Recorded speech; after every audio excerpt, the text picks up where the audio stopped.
오늘은 보물찾기 이야기입니다. 지난주는 금식 이야기였는데 오늘은 보물찾기. 여러분 좋죠? 보물 쌓는 거. 자, 보물을 쌓는 것은 굉장히 중요합니다.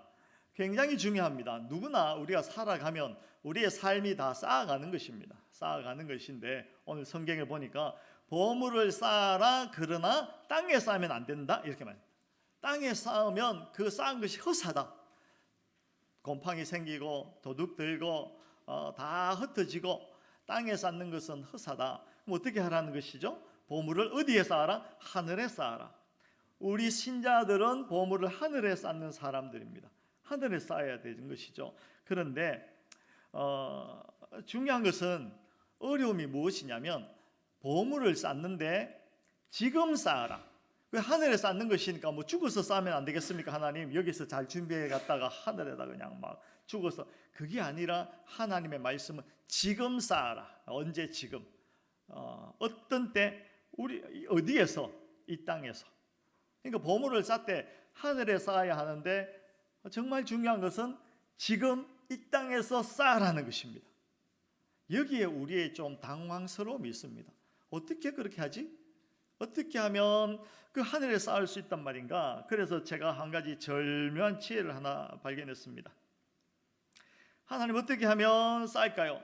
그래서 제가 하나님께 여쭤봤어요. 하나님 계좌번호 보내주세요.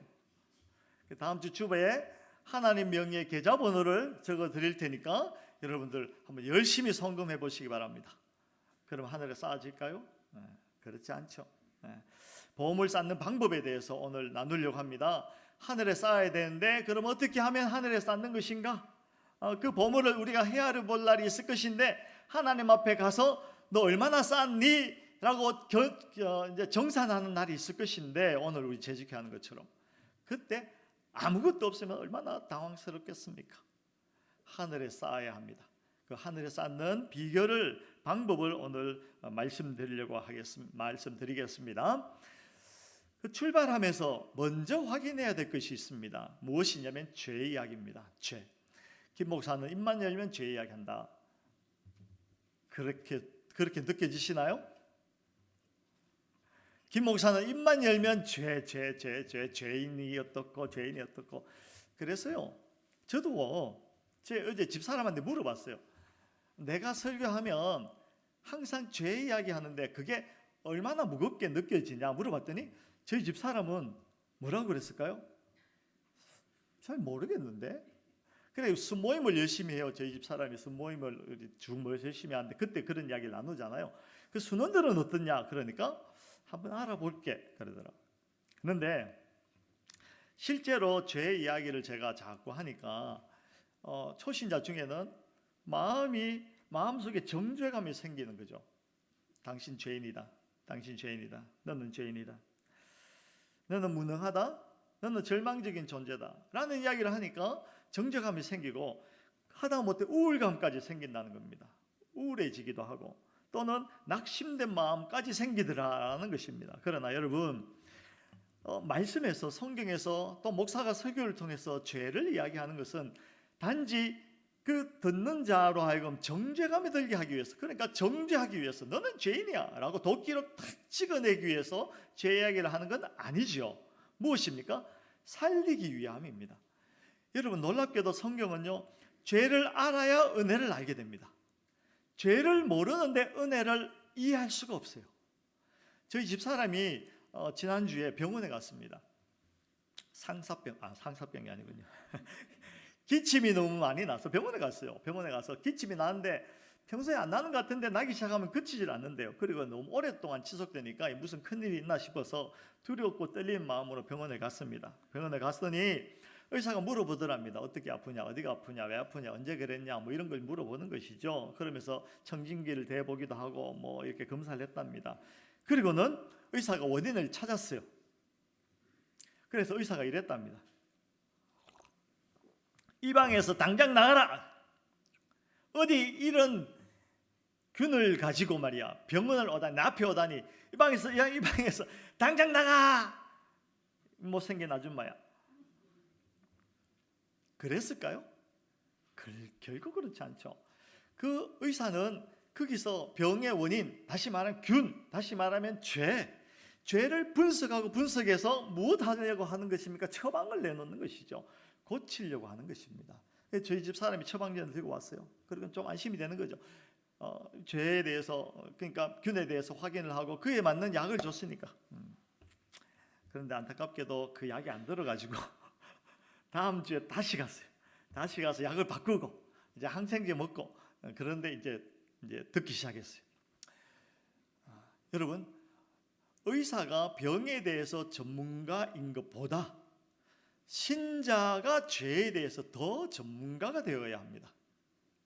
죄가 무엇인지, 죄의 영향이 얼마나 크고 심각한지, 그 죄에 대해서 잘 알아야만 비로소 은혜에 대해서 알게 되는 것입니다. 그래서 죄를 이야기하는 것입니다. 여러분 좌절감 가지라고, 우울해지라고, 여러분 낙심하라고 하는 게 절대로 아닙니다. 그 죄가 발견되어지고 그 죄를 부둥켜 안고 마치 다윗이 하나님 앞에 금식하며 기도하듯이 하나님 앞에 나가면 하나님께서 은혜되게 해주시는 것입니다. 그것을 잘 이해하시기를 바랍니다. 자, 오늘도 죄 이야기하겠습니다. 죄는 특징이 있습니다. 죄는 형태가 아니라 경향 속에 있습니다. 잘 생각하시기 바랍니다. 죄는 형태가 아니라 경향 속에 있습니다. 형태가 아니고 무엇에 있다고요? 경향.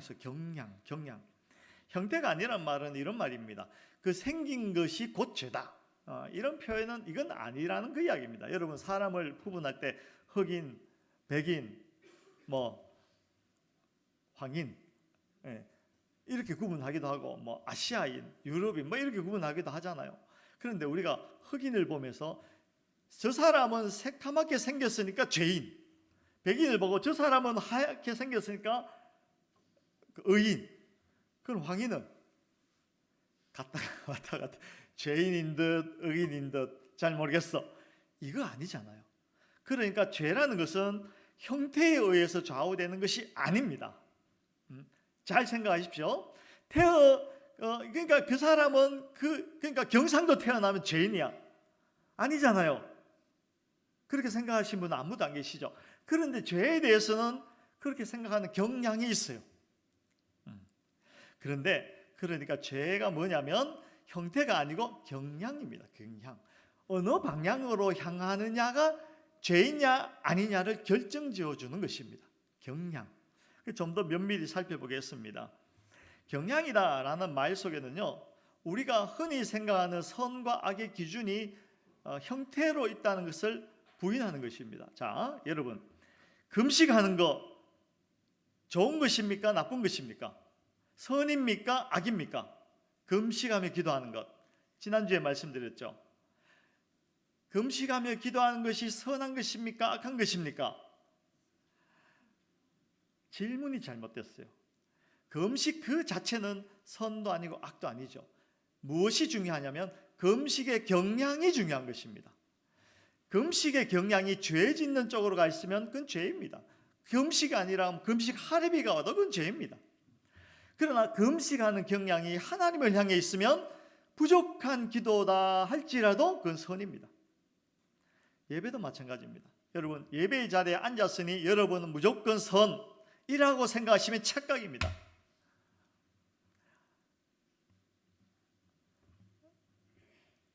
자, 다시 예배의 자리에 앉았으니까 나는 일주일은 안전해.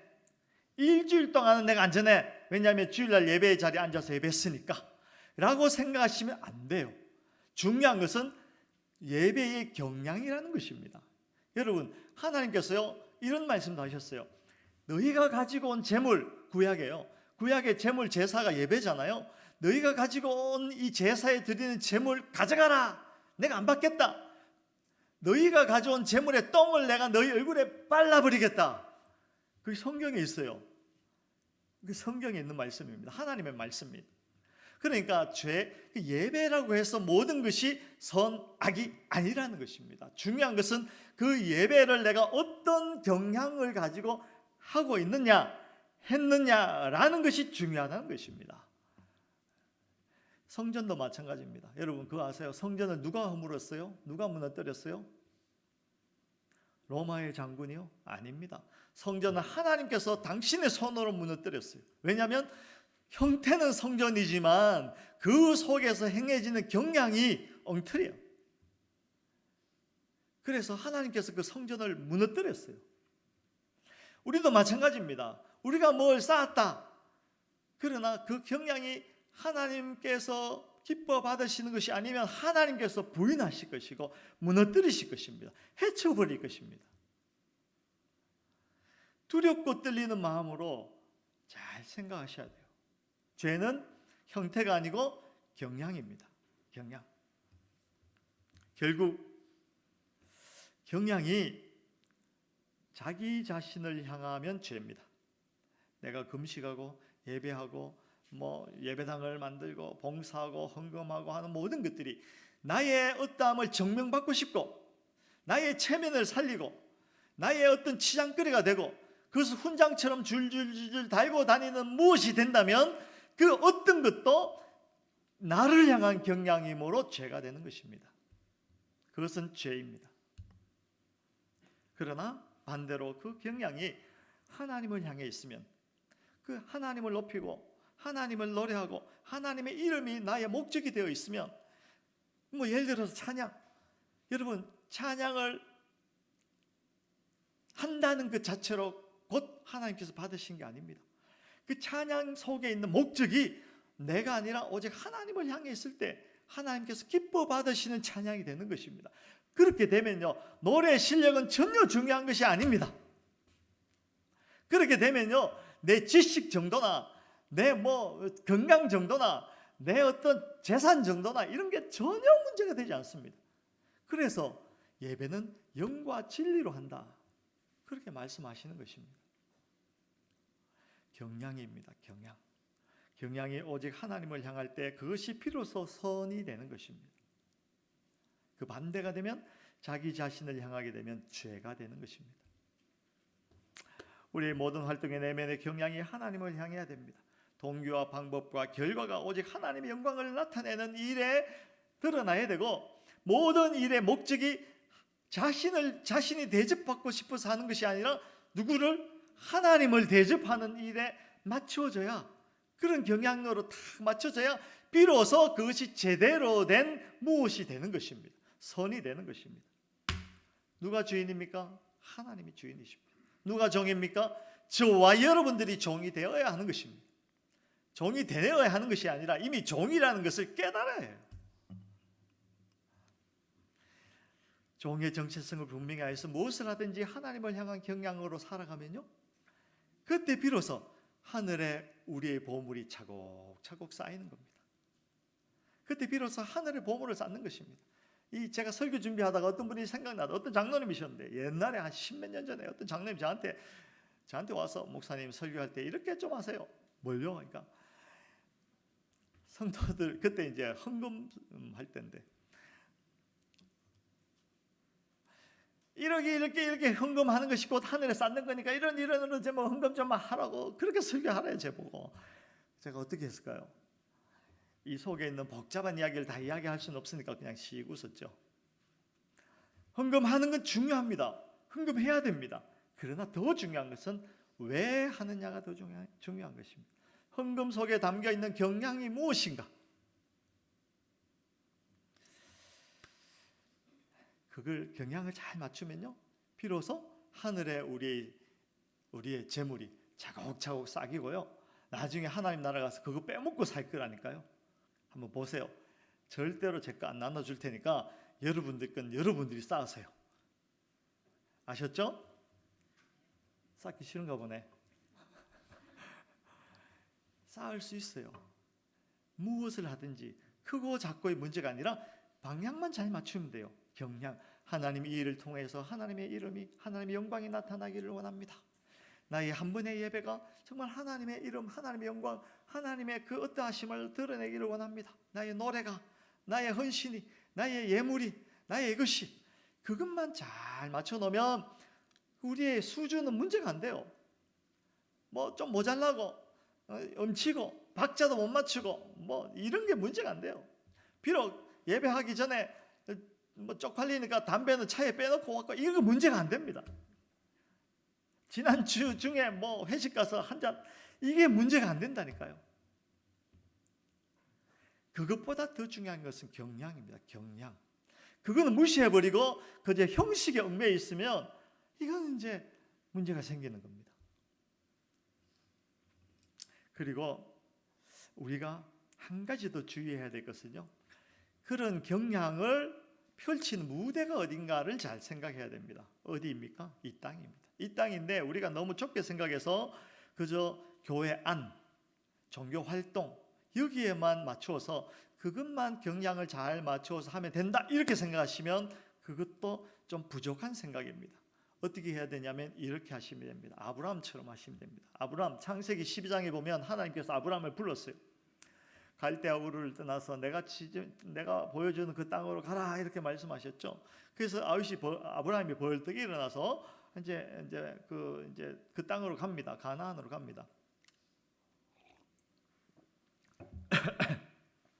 그런데 재밌는 건요.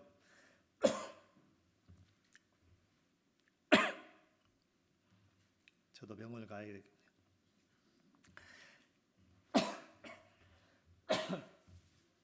죄송합니다.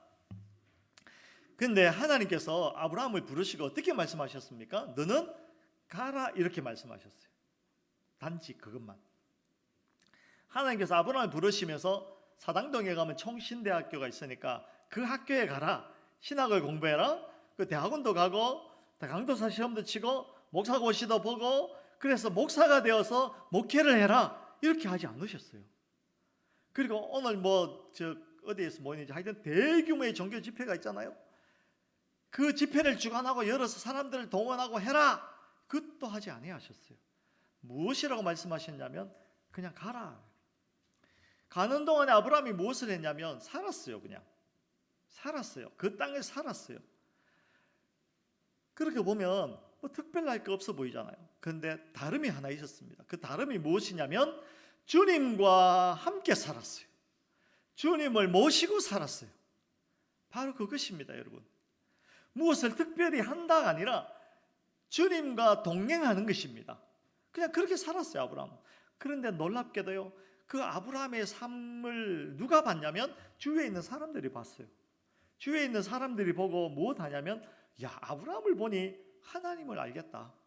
아브라함을 보니까 하나님이 어떤 분인지를 내가 알겠다. 이걸 이제 사람들이 보기 시작하는 것입니다. 그래서 하나님께서는요, 아브라함을 통해서 복의 근원이 되게 하십니다. 아브라함은 모든 이의 조상이 되게 하십니다. 그냥 살았는데 바로 그것입니다. 하나님을 모시고 살면 되는 것입니다. 그 나의 존재 자체를 통해서 내가 살아가는 일상의 삶을 통해서 하나님의 모습, 그림자가 보이는 것입니다. 하나님의 법이 무엇이고 하나님의 원칙이 무엇이며 하나님께서 가지신 소망이 무엇인지 하나님의 목표, 역사 속에 이루고자 하시는 하나님의 목표가 무엇인지를 나의 일상을 통해서 본다니까요. 누가 사람들이 내가 하나님과 함께 살아가면 함께 살아간다는 말이 그 말입니다. 하나님이 나의 삶의 목표가 되면 경향이 하나님을 향하게 되면 그러므로 내가 그 하나님을 향하는 경향으로 살아내야 하는 삶의 터전이 이 땅의 모든 것이고 방식이 그 영역이 나의 모든 삶의 영역이라는 것입니다. 여러분 어떻게 사십니까? 가정생활 하시죠? 길 가시잖아요. 운전하시잖아요. 직장 가시고 학교 가시고 뭐 아이도 보고 또 친구도 만나고 하시잖아요. 그 모든 곳에서 내가 하나님을 향한 경향을 맞춰놓고 동창회하고 하나님을 향하는 경향을 맞춰놓고 뭐 할까요? 뭐 설거지도 하고 청소도 하고 아이도 보고 직장도 가고 농사도 짓고 그렇게 하는 것입니다. 그러면 나를 보고 사람들은 하나님을 보게 될 것입니다. 그것이 경향을 맞추었다 이렇게 이야기하는 것입니다. 그러므로 하늘의 보물을 쌓는 방식은 경향의 목적이 자신이 아니라 하나님이라는 것을 잘 이해하고 그렇게 살아가는 것입니다. 그러면 내가 억지로 성금하지 않아도 하늘의 보물이 차곡차곡 쌓이게 되는 것이죠. 꼭 그렇게 하시는 우리 신년의 성도들 되시기를 주의 이름으로 축원합니다. 그렇게 사셔야 돼요. 그걸 깊이 이해하면요, 어느 날은 내가 얼마나 죄된 인생을 살았다는 것을 깨닫게 됩니다. 나는 당연하게 그러면 된 줄 알았는데 그게 아니었구나. 나는 얼마나 죄된 인생을, 죄된 시간을, 죄된 일들을 하며 살았구나 라는 것을 깨닫고 슬퍼하게 되겠죠. 그러나 그 슬퍼하는 자 가운데 하나님의 은혜가 임할 줄로 믿습니다. 그 눈물을 하나님께서 기쁘게 받아보시고 그 애통하는 마음을 하나님께서 복되다라고 말씀하시는 것이죠. 그러므로 이렇게 사시기 바랍니다. 제가 몇 가지 팁을 간단하게 드리겠습니다. 형식주의를 배격하시기 바랍니다. 여러분, 형식주의의 특징이 무엇인지 아십니까? 형식주의에 빠지면 경직됩니다. 딱딱해집니다. 왜냐하면 형식을 딱 지켜야 되니까. 그러나 내용이 중요하거든요. 그 경향을 잘 맞추면 말랑말랑해집니다. 형식에 빠지면요, 어린아이들이 예배 시간에 떠드는 걸 봐줄 수가 없어요. 째려봐야 돼요. 그러나 하나님에게 경향을 맞추면, 하나님의 마음을 닮아서 아버지의 마음이 되면 마음이 말랑말랑해집니다. 그 아이들이 떠들어도 그냥 이뻐 보이기만 해요. 형식주의에 빠져서 딱딱해지면, 제가 오늘 주차장에서 올라오다가 어떤 집사님을 봤는데, 우리 신흥교회 집사님을 봤는데 차에서 내리기 전에 복장 정리를 하시더라고요. 안주머니에서 담배를 꺼내갖고 차에다 딱 넣고 내리세요. 제가 봤다니까요.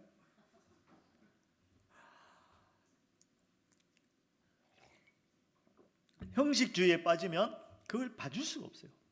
그러나 하나님을 향한 경향을 맞추고 하나님의 마음을 품게 되면, 담배 피우면 어때? 교회 오는 게 더 중요하지. 술 한잔 하는 게 어때? 교회 오는 게 더 중요하지.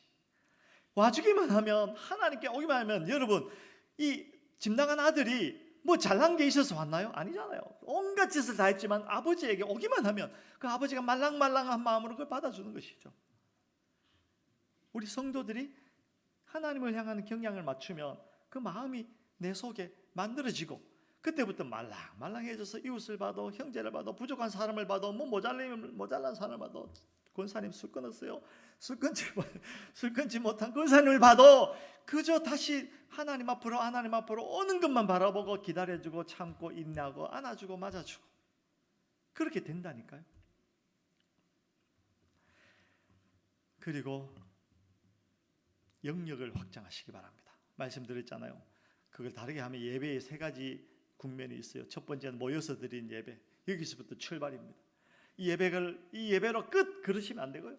이 예배가 어디로 가냐면 소그룹의 예배로 펼쳐져야 됩니다. 순모임하고, 그 순모임에서 끝이 아니라 삶의 현장 속에서 우리는 예배가 계속되어져야 합니다.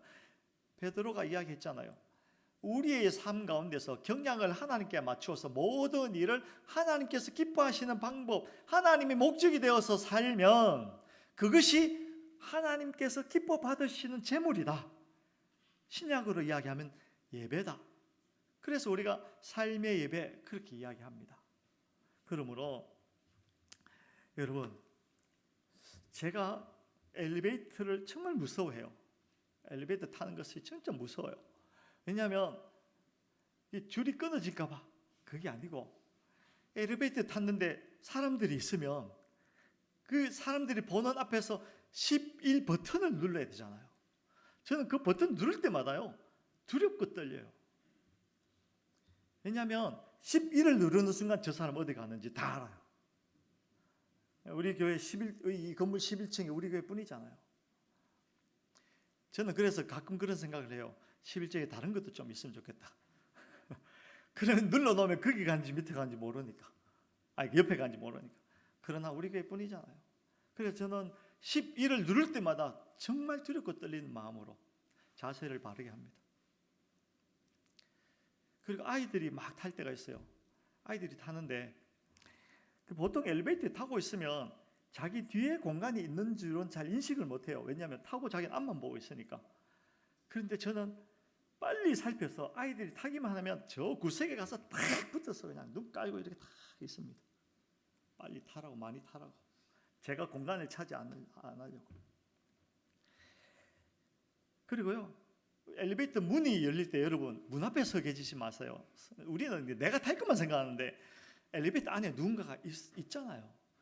피해 있어요. 안 피해 있고 막 부대치고 이거 뭐 이렇게 미안합니다 소리도 안 하고 탔는데 누구 따라 탔어. 내가 11층 딱 눌러. 그럼 사람들이 다 알아요. 저 사람 11층 가는 목사 나부랭이다. 우리의 삶의 현장은 우리의 예배의 현장입니다. 하나님은 천사가 아니라 우리를 통해서 세상을 구원하시죠. 엘리베이터 앞에 서서 옆으로 비켜줬는데 그런 얌체가 있죠. 나는 비켜주고 있었는데 내리고 나보다 늦게 온 사람이 쑥 먼저 타요. 그럼 어떻게 해야 돼요? 한 대 쥐어받고 11층 누르지 말고 9층을 딱 눌러요. 이 고급스러운 조크를 여러분 이해를 못 하시는군요. 그래서 교회 안 가는 척하고 이제 9층에 내려가지고 다음 엘리베이터 타고 올라오시라 그 말이죠. 그럴 수는 없잖아요. 그럴 수는 없잖아요. 그리고 우리가 경량이 제대로 되어 있는지 안 되어 있는지를 알 수 있는 방법이 있어요. 뭐냐면 우리가 가지고 있는 자원을 어떻게 사용하느냐. 쉽게 말하면 내가 가지고 있는 자원을 나만을 위해서 사용하느냐, 내가 가지고 있는 자원을 세상에 없어질 것을 사기 위하여서 사용하느냐. 그게 아니라 내가 가지고 있는 자원을 하나님의 영광을 위해서 사용하느냐, 내가 가지고 있는 자원을 영원하고 딸지 아니하는 거룩한 무엇을 사기 위해서 사용하느냐. 이걸 보면 나의 경향이 어떻게 되는지 딱 알 수가 있어요. 여러분 어떻게 사용하십니까? 여러분 하나님께서 우리에게 많은 것을 주셨어요. 재물도 주시고 집도 주시고 가족도 주시고 지식도 주시고 건강도 주시고 뭐 여러 가지를 주셨습니다. 그것을 내가 지금 어떻게 사용하고 있는지를 잘 돌아보시면 내가 경향이 어떤지를 알 수 있고 내가 하늘에 쌓는지 땅에 쌓는지를 딱 알 수가 있어요. 여러분 하늘에 쌓아야 되지 않겠습니까? 하나님의 영광이 나의 목적이 되어서 정말 우리가 그 자원들을 잘 사용할 때 우리는 하늘에 재물을 쌓게 되는 것입니다. 그래야 신자이죠. 그래야 믿는 자이죠. 그래야 엘리베이터에서 11을 당당하게 누를 수 있게 되는 것입니다. 제가 우리 교회 공동체의 자원이 무엇인지 살펴봤습니다. 이 이야기 드리려고. 우리 교회 자원은 무엇이 있습니까? 여러 가지가 있겠죠. 우리 모두가 자원입니다. 근데 하나님께서 감사하게 우리에게 예배당을 주셨습니다. 이 자원을 어떻게 사용하겠습니까? 하나님을 사랑하는데 사용해야죠. 예배하는데.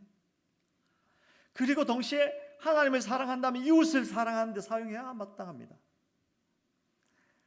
그러지 않는다면 하나님께서 우리에게 주신 자원을 뺏어갈 수도 있어요. 성전을 무너뜨리신 하나님께서 우리가 하나님 사랑, 이웃 사랑을 위해서 사용하지 않는 그 자원들을 그냥 두고 보시겠습니까? 때로는 징계할 수도 있어요. 개인이 된다면